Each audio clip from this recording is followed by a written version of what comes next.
Hello guys, Samsung M52 5G आज Indian market में launch हो गया है।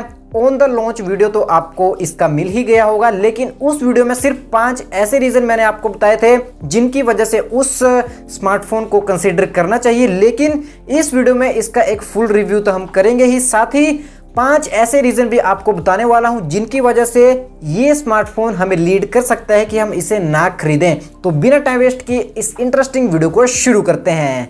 अब दोस्तों, आप सभी का डिसीजन काफ़ी अच्छा करने के लिए और एक डिसीजन लेने के लिए कि क्या इस स्मार्टफोन को लेना चाहिए या नहीं, इस वीडियो को देखिए जरूर। अगर आपको पसंद आती है तो एक कमेंट आप नीचे कर सकते हैं। अब सबसे पहले परफॉर्मेंस और 5G नेटवर्क के बारे में बात कर लें तो ये चीज़ें आजकल सबसे ज़्यादा इंपॉर्टेंट बनी हुई हैं। यहाँ पर स्नैपड्रैगन का 778G 5G प्रोसेसर इस बार सैमसंग ने यूज़ किया हुआ है, जो कि 6nm की टेक्नोलॉजी पे आता है। अब nm का अगर आपको पता नहीं तो nm का मतलब होता है नैनोमीटर, और ये जितने कम होंगे जैसे कि 654 उतनी ज़्यादा बैटरी एफिशिएंट प्रोसेसर हमें देखने को मिल जाते हैं। अब जो इसके एंटूडू स्कोर्स हैं वो भी लगभग 5 लाख से ऊपर के आते हैं, और One UI 3.1 एंड्रॉइड 11 के साथ मुझे लगता है कि काफ़ी इंटरेस्टिंग परफॉर्मेंस आपको मिलने वाली है। अब भाई मुझे नहीं पता कि स्नैपड्रैगन 700 सीरीज में इसे क्यों रखा गया। ये प्रोसेसर बिल्कुल स्नैपड्रैगन 800 सीरीज को डिजर्व करता था, क्योंकि 700 सीरीज का सबसे कंसिस्टेंट और सबसे पावरफुल स्टेबल परफॉर्मेंस हमें इसी प्रोसेसर में देखने को मिलती है। अब तक इसमें ऐसी कोई भी शिकायत नहीं है कि कोई मेजर हीटिंग इशू इस प्रोसेसर में है या परफॉर्मेंस को ये डाउनग्रेड कर रहा है, तो ऐसा कोई भी बात यहाँ पर नहीं होने वाली है। परफॉर्मेंस के मामले में जस्ट इतना ही आपको कहना चाहूँगा कि काफ़ी स्टेबल परफॉर्मेंस है, और सैमसंग का अब ऐसा स्मार्टफोन आ चुका है जो कि हम कह सकते हैं कि गेमिंग स्मार्टफोन एक है, लेकिन यहाँ पर वाईफाई 5 का सपोर्ट हमें देखने को मिलता है जो कि एक डाउनग्रेडेड है। इस प्राइस पे अब बहुत सारे स्मार्टफोन्स वाईफाई 6 प्रोवाइड करना शुरू कर दिए हैं। साथ ही eMMC 5.1 स्टोरेज यहाँ पर मिल रही है, ऐसा 91 मोबाइल्स का क्लेम है। यहाँ पर आप इसका स्क्रीनशॉट भी देख सकते हो। तो eMMC 5.1 यहाँ पर थोड़ी सी मतलब दिक्कत वाली बात हो सकती है, लेकिन यहाँ पर परफॉर्मेंस आपको थोड़ी अच्छी बिल्कुल मिलने वाली है। जो इसके वेरिएंट हैं वो हैं 6 128 और 8 128। इनमें से आउट ऑफ द बॉक्स आपको 101.58 GB अवेलेबल मिलेगी, यानी कि 101 MB के करीब आपको इसका जो स्पेस है वो आपके स्मार्टफोन में फ्री मिल जाएगा। अब बहुत सारे लोग सार वैल्यू के बारे में पूछते रहते हैं, तो सार वैल्यू इसमें मतलब ठीक ठाक सी दी गई है। 0.79 वोट पर केजी हेड के लिए दी गई है और 1.40 वोट पर केजी बॉडी के लिए सार वैल्यू दी गई है। तो जो गवर्नमेंट के द्वारा लिमिटेशन रखी हुई है तो उससे बिल्कुल ये मैच करती है, और ऐसा कोई भी ज्यादा दिक्कत यहाँ पर नहीं है। बिल्ड एंड डिजाइन के बारे में बात करें तो प्लास्टिक बैग इस बार एक बार फिर से सैमसंग ने यूज की हुई है, जो कि प्राइस रेंज के हिसाब से हम देखें तो बात हजम नहीं होती, लेकिन पर्सनली प्लास्टिक बैग मुझे काफ़ी पसंद लगती है, क्योंकि इसमें जो ग्लास वगैरह का सीन रहता है तो टूटने वगैरह का भी वहाँ पर इश्यूज हो सकते हैं, लेकिन यहाँ पर ऐसा कोई ज़्यादा दिक्कत नहीं आती है। सटल डिज़ाइन इस बार सैमसंग ने प्रोवाइड किया है, और कुछ इस तरह के मटेरियल है, लाइनियर इफेक्ट भी हमें इसमें देखने को मिल जाते हैं। तो ऐसा मुझे लगता है कि ग्रिपिंग वगैरह इसकी अच्छी रहने वाली है आपके हाथों में, और काफ़ी स्लिम और काफ़ी हल्का स्मार्टफोन ये बनाया हुआ है। सिर्फ 7.4 mm की थिकनेस पे है। सैमसंग की तरफ से पहला ऐसा स्मार्टफोन है और 173 ग्राम का है, तो काफ़ी लाइट वेट और काफ़ी पतला सा ये स्मार्टफोन है, तो आपकी पॉकेट में पूरी तरह से फिट होने वाला है। साथ ही इन डिस्प्ले फिंगरप्रिंट सेंसर यहाँ पर नहीं है भाई, और मुझे नहीं पता कि सैमसंग ने इस चीज़ की कॉस्ट कटिंग क्यों की।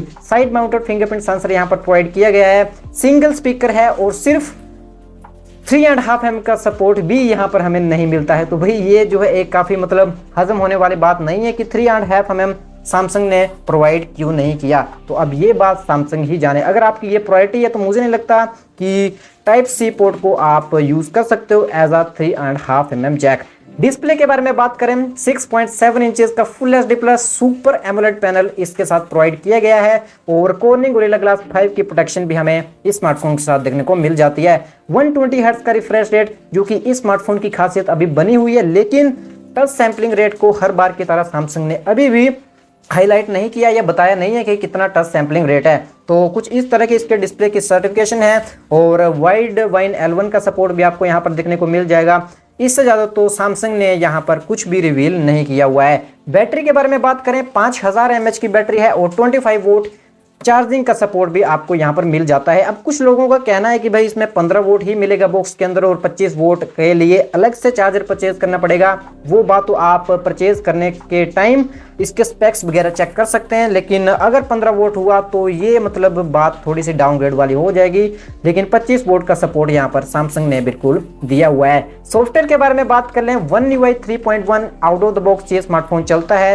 एंड्रॉइड 11 भी स्मार्टफोन में अवेलेबल है और सैमसंग पे के लिए NFC का सपोर्ट भी दिया है। तो फुल फ्लैट सैमसंग पे का सपोर्ट आपको यहाँ पर मिल जाएगा। नॉक सिक्योरिटी, ऑल जी लाइफ, सिक्योर फोल्डर, इस तरह के सभी सैमसंग के प्रीमियम फीचर्स इस स्मार्टफोन में अवेलेबल किए गए हैं। अब सिक्योरिटी के मामले में मुझे लगता है कि अपने प्राइस का सबसे बेस्ट स्मार्टफोन है और सिक्योरिटी रिलेटेड इश्यूज में आपको यहाँ पर कोई भी दिक्कत नहीं आने वाली है। और जैसा कि सैमसंग की हिस्ट्री रहती है, सॉफ्टवेयर में फ्यूचर में कोई भी दिक्कत नहीं आती है। अदर ब्रांड्स आपने देखे होंगे Xiaomi या Realme, मतलब इतना तो मैं आपको गारंटी दे सकता हूँ कि फ्यूचर में सॉफ्टवेयर में ज़्यादा दिक्कत इस स्मार्टफोन में नहीं आने वाली है, मतलब बग्स वगैरह नहीं रहने वाले हैं। साथ ही अगर इसके हम कैमरास के बारे में बात कर लें तो बैक में 3 कैमरास प्रोवाइड किए गए हैं। सबसे मेन है 64 मेगापिक्सल का सैमसंग का ही सेंसर यहाँ पर यूज़ किया गया है।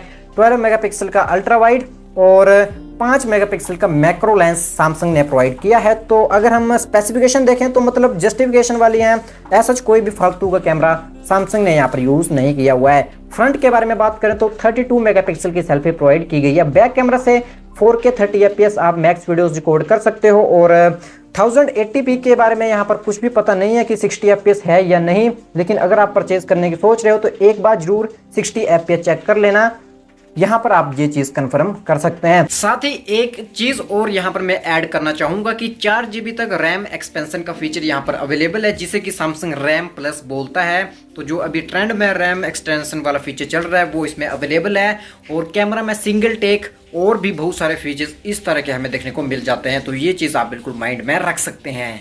तो दोस्तों कुछ इस तरह के इसके स्पेक्स हैं और मुझे लगता है कि इस प्राइस पे ये स्मार्टफोन लॉन्च हुआ है तो काफ़ी अच्छी प्राइस मेंटेन की हुई है। यानी कि अगर सैमसंग लवर हैं तो उनके लिए तो ये एक बोनस वाला स्मार्टफोन हो जाएगा, क्योंकि इस प्राइस पे मुझे नहीं लगता कि आज से पहले ऐसा स्मार्टफोन कभी सैमसंग की तरफ से आया है। अदरवाइज रियलमी और Xiaomi से कोई स्मार्टफोन यहाँ पर यूजर जो है यहाँ पर ट्रांसफर हो रहा है तो उनके लिए ये नई चीज़ होने नहीं वाली है, क्योंकि इससे बेटर स्पेक्स हमें अदर स्मार्टफोन्स में मिल जाती हैं। प्राइसिंग के बारे में बात करें तो वैसे तो नॉर्मल प्राइस 6128 के लिए 29,999 रुपये है और जो 8128 है उसके लिए 31,999 है। लेकिन यहाँ पर जो इंट्रोडक्टरी प्राइस रखी गई है वो है 26,999 और 28,999। लेकिन इस इंट्रोडक्टरी प्राइस पे भी 1000 का ऑफ आपको HDFC कार्ड के क्रेडिट और डेबिट कार्ड दोनों पे मिल जाएगा। तो इफेक्टिव प्राइस 25,999 इसकी बन जाती है और जो दूसरे वाला है 8128 उसकी इफेक्टिव प्राइस 27,999 बन जाती है। यहाँ पर अगर आप इसे Amazon प्राइम मेंबर हो आप तो 6 महीने की फ्री स्क्रीन रिप्लेसमेंट भी आपको मिल जाएगी। यानी कि अगर परचेज करने के 6 महीने के अंदर अंदर स्क्रीन टूट जाती है तो फ्री में सर्विस सेंटर में आपको रिप्लेसमेंट इसकी मिल जाएगी। तो ये एक काफ़ी बेहतरीन बात मुझे लगी।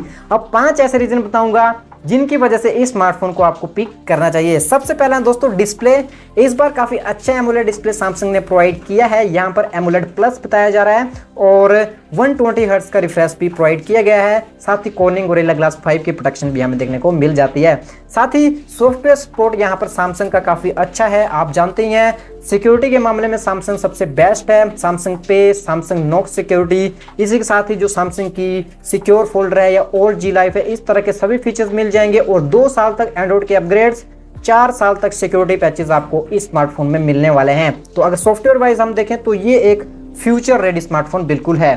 5G बैंड्स के बारे में बात करें तो यहाँ पर 11 5G बैंड्स पूरे लगाए गए हैं। जैसे कि मैंने आपको पहले बताया, बिल्कुल 5G के मामले में फ्यूचर रेडी ये स्मार्टफोन है। तो बैंड्स के मामले में आपको कोई भी दिक्कत यहाँ पर लेने की जरूरत नहीं है।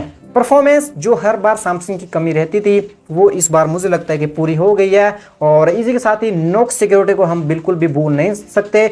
इसके लिए मैंने अलग से पॉइंट इसलिए रखा क्योंकि स्मार्टफोन्स में नॉक्स जो सिक्योरिटी वगैरह रहती है वो काफ़ी इंपॉर्टेंट होती है। तो इस स्मार्टफोन में नॉक सिक्योरिटी है तो मुझे लगता है कि आपका डाटा काफ़ी सेफ रहने वाला है। अब कुछ पॉइंट्स के बारे में बात करें जिनके लिए स्मार्टफोन को पिक नहीं करना चाहिए, तो सबसे पहली बात 3.5 mm का जैक इस स्मार्टफोन में नहीं है। अगर आप स्पेशली गेमर हो या म्यूजिक लवर हो तो ऑन द गो 3.5 mm को यूज़ नहीं कर पाओगे। ऑल्दो USB Type-C का अडेप्टर लगाकर वो चीज़ आप कर सकते हो, लेकिन वो एक एडेड एफर्ट आपको वहां पर लगाना पड़ेगा तभी वो चीज़ पॉसिबल हो पाएगी। हाइब्रिड स्लॉट इस स्मार्टफोन में है, यानी कि या तो आप 2 सिम या 1 सिम या 1 मेमोरी कार्ड इस स्मार्टफोन में लगा सकते हो। ऐसा यहाँ पर रिपोर्ट्स हैं, तो आप बिल्कुल ये चीज़ चेक कर सकते हो। स्टीरियो स्पीकर्स इस स्मार्टफोन में नहीं है, मुझे लगता है कि ये भी एक डाउनग्रेड है। और 30,000 का स्मार्टफोन को लॉन्च किया है जो कि नॉर्मल प्राइस है, तो स्टीरियो स्पीकर तो एटलीस्ट सैमसंग को प्रोवाइड करने चाहिए थे। OIS का सपोर्ट भी यहाँ पर कैमरा में नहीं दिया गया है, और जो बैक है वो सिर्फ प्लास्टिक की है। तो इस प्राइस पे बहुत सारे लोग एक प्रीमियमनेस के लिए ग्लास बैक को भी चूज़ करते हैं, तो वो चीज़ यहाँ पर मिसिंग है। और फिंगरप्रिंट सेंसर साइड माउंटेड है, जैसे कि मैंने आपको बताया। eMMC 5.1 स्टोरेज और वाईफाई 5 का ही सिर्फ सपोर्ट सिर्फ इस स्मार्टफोन में हमें देखने को मिल जाता है। तो दोस्तों ये जो है मैंने इसे कमियां और इसकी अच्छी बातें आपको बता दी हैं। बाकी जो भी आपकी प्रायोरिटी है उसके अकॉर्डिंग आप वीडियो को कैटेगराइज कर सकते हैं, और अगर आपकी प्रायोरिटी पे ये स्पेक्स अच्छी निकल जाती हैं तो आप स्मार्टफोन को बाई कर सकते हो। अगर नहीं निकलती हैं तो मुझे लगता है कि और भी अदर ऑप्शंस हैं, आप वहाँ पर जा सकते हैं। लेकिन सिक्योरिटी और सॉफ्टवेयर के मामले में डेफिनेटली सैमसंग को बीट करने वाला अभी एप्पल के अलावा तो कोई है ही नहीं। बाकी इस स्मार्टफोन का जो लिंक है मैंने इस वीडियो के डिस्क्रिप्शन में दे दिया है, अगर आप बाई करना चाहते हो तो वहाँ से जरूर बाई कर सकते हो। आप हमारा टेलीग्राम चैनल भी ज्वाइन कर सकते हैं, इंस्टाग्राम पे फॉलो कर सकते हैं। बाकी फ्यूचर में तो ऐसी वीडियोस आपके लिए आती रहेंगी। मैं आपसे मिलता हूँ किसी नेक्स्ट वीडियो के साथ।